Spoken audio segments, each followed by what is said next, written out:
Let's see what happens in the story The Hack Driver by Sinclair Lewis.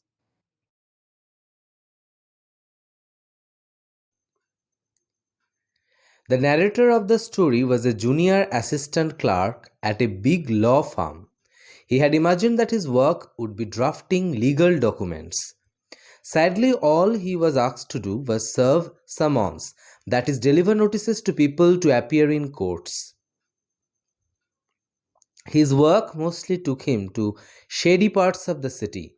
Sometimes he would even get beaten up. One day he was sent to a small town called New Mullion to serve summons to one Oliver Lutkins. Lutkins was needed as a witness in a case. The narrator was thrilled that he was going to the countryside.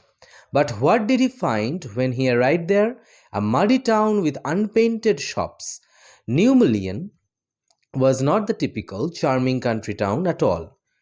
The only welcoming sight there was a red faced 40-year-old man standing by the station.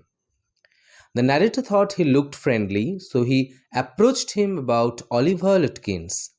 The man replied that one would probably find Lutkins in Fridge's shop playing a game of poker. He also offered to drive the narrator around in a hack and help him find Lutkins. They haggled over the price of the hack and then they were off. As they traveled to Fridge's shop, the driver talked about the notoriety of Oliver Lutkins. Apparently, Lutkins owed everybody in town some money. Here we learn the hack driver's name, Bill. Our narrator liked Bill quite a lot, so he told him why he was there.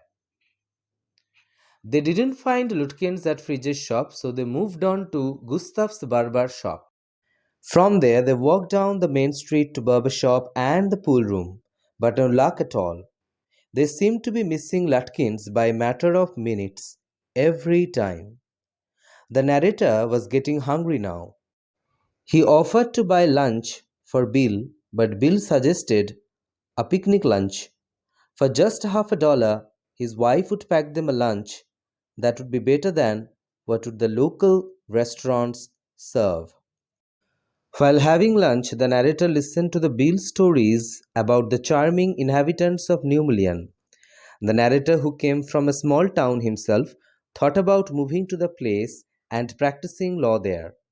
They resumed their efforts after lunch.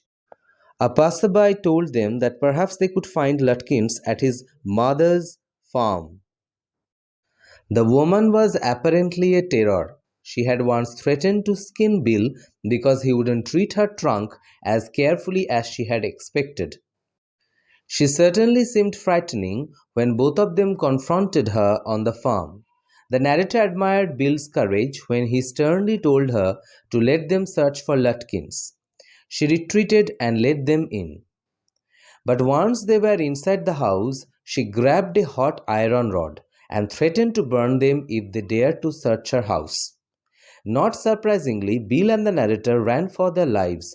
That woman, she was a terror. However, once they were safe, they went around the house, but Oliver Lutkins was nowhere to be found. Unsuccessful, the narrator left New Mullion and came back to the city. He was now in deep trouble with the farm. The farm's case rested on Lutkins' testimony. Our poor narrator was called a shameful, useless fool. His superior shouted at him and ordered him back to New Mullion. This time the narrator was accompanied by a man who had worked with Lutkins. At New Mullion station, the narrator was surprised to see Bill talking happily to Lutkins' mother. The narrator pointed this out to his companion and was stunned by the answer. Bill was Oliver Lutkins himself. The poor narrator was hurt, obviously by the way Lutkins deceived him, but also by the way Lutkins and his mother laughed when he served the summons. Then they pleaded with him to join them for coffee at a neighbor's place. Apparently, these neighbors were the only ones who could not meet him the previous day.